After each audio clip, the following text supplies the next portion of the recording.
pergunta.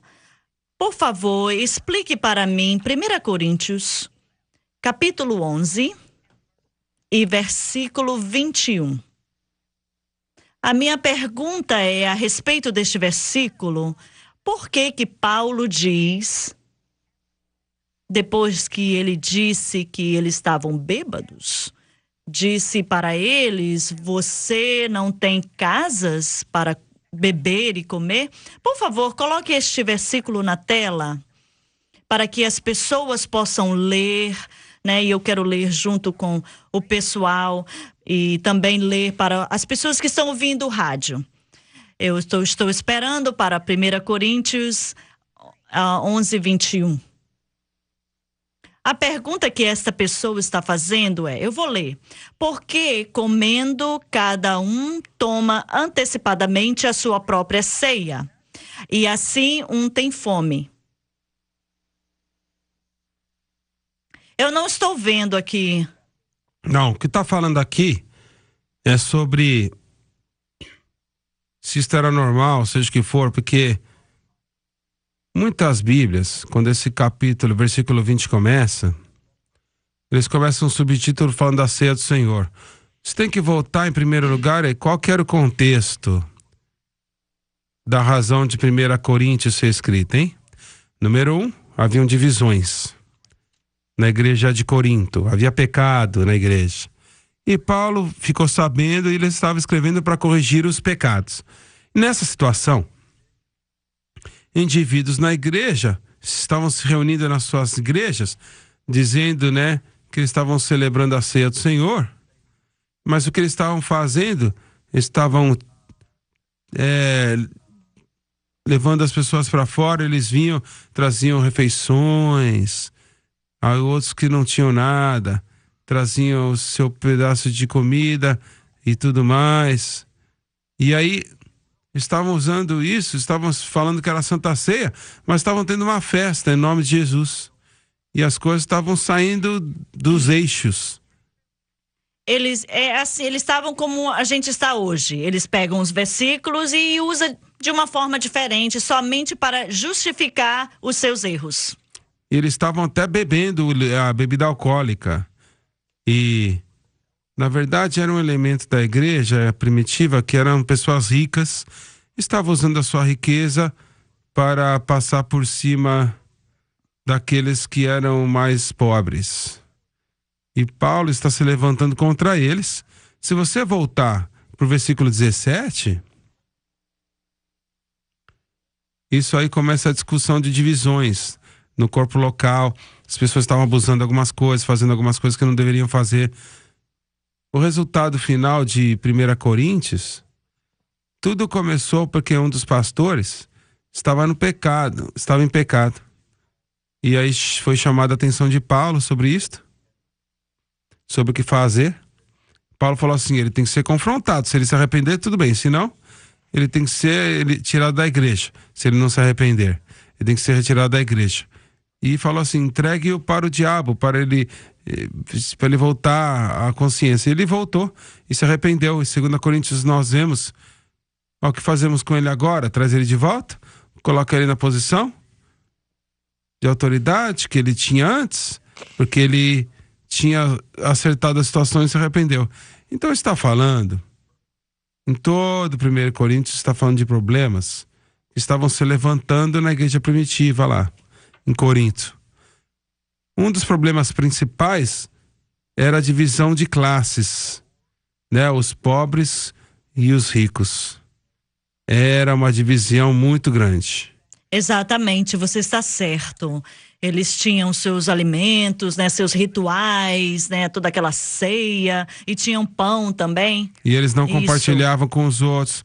Então haviam outros que pegavam a ceia do Senhor, e em vez de colocar suco de uva, eles colocavam bebida alcoólica, e aí estavam tendo uma festa. E é isso que Paulo está falando aqui. E acontece hoje também, viu?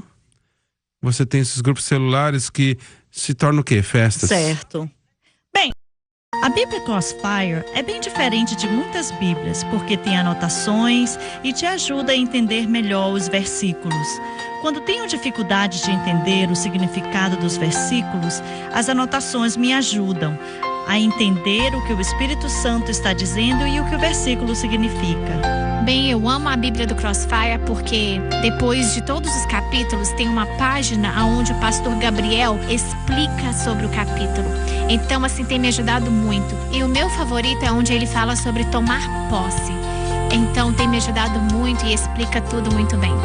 Bem, explica as Escrituras e te mostra como que a palavra de Deus está relacionada ao que Jesus Cristo fez por nós na cruz. Porque quando eu tô confuso com o versículo, eu vou para os comentários e aí me explica muito bem o que o versículo quer dizer.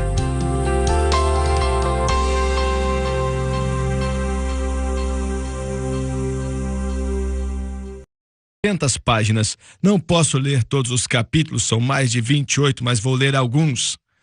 A cruz de Cristo é a parte mais importante do plano de Deus. Em segundo lugar, a redenção está centrada na cruz de Cristo ou na ressurreição de Cristo?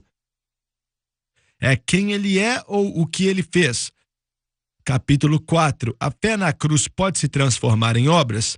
Em quinto lugar, a fé apropriada na cruz de Cristo, no fim das contas, leva o crente para a perfeição impecável? Capítulo 6. A fé na cruz de Cristo é a única forma de se vencer o pecado? Capítulo 7. O que aconteceu com Jesus da cruz ao trono? Capítulo 8. O que a palavra carne quer dizer em relação à cruz, assim como Paulo usou a palavra? Capítulo 9. Qual é a diferença entre a cruz para a salvação e a cruz para a santificação? Capítulo 10. O crente pode viver uma vida vitoriosa sem entender a cruz de Cristo em relação à santificação? Agora, isso não é nem metade dos capítulos. Você precisa deste livro. Escuta, o preço está pela metade e eu quero que você escute. Normalmente é $30. O preço agora está $15 por cópia, mais o frete, é claro. Todos vocês precisam desse livro. Vai mostrar a mensagem da cruz para você, o que estamos ensinando aqui neste programa, como acho que nenhuma outra coisa que você já leu. Eu sou o Jimmy Swaggart dizendo, vou aguardar você me ligar. Fizemos tudo que podíamos fazer para ajudar você a pedir seu livro, agora você decide. Estou esperando a sua ligação. Senhores, eu sou o pastor Gabriel Swaggart. Eu gostaria que você me desse a sua atenção por 1 minuto. Eu penso o seguinte, e eu pessoalmente creio que todo cristão deve ter uma biblioteca cristã que o ajuda a entender melhor a palavra de Deus. E nós temos uma oferta especial, 10 livros do nosso ministério. Você pode ver agora em sua tela, você terá os títulos como José, Noé, Paulo o apóstolo, e Sara viu, que é da minha avó, Jacó, Elias o tesbita, o tabernáculo e a mensagem da cruz. Se eu fosse você, eu ligaria para o número na sua tela agora, eu visitaria o site e eu aproveitaria esta oferta especial. Todos pela metade do preço. Um ou todos, quais você quiser. Você pode escolher. Se eu fosse você, eu compraria todos, pela metade do preço. Visite o site ou ligue para este número agora mesmo. Kim Coleman é aqui. O tabernáculo foi dado por Deus aos filhos de Israel para servir como padrão de vida. Cada parte do tabernáculo, a forma como foi construído, suas coberturas, seus vasos sagrados, tudo se refere a Cristo e seu papel na expiação por todos os pecados, como mediador da humanidade e como nosso intercessor. Quando você ler o livro O Tabernáculo, do evangelista Jimmy Swaggart, você vai ter uma compreensão maior do Senhor Jesus Cristo e tudo que foi cumprido por meio dele. Para encomendar o livro O Tabernáculo, ligue para 1-800-288-8350. De estudo, a cruz de Cristo do Jimmy Swaggart são ferramentas sensacionais para te ajudar a entender a palavra da cruz. Esses guias de estudo vão te mostrar a verdade a respeito da palavra de Deus com detalhes e explicações. O guia de estudo A Cruz de Cristo está disponível em uma grande variedade de assuntos, desde a natureza pecaminosa até doutrina falsa e profecia bíblica. Quando você lê o guia de estudo do Jimmy Swaggart, A Cruz de Cristo, você vai aprender como vencer em Deus.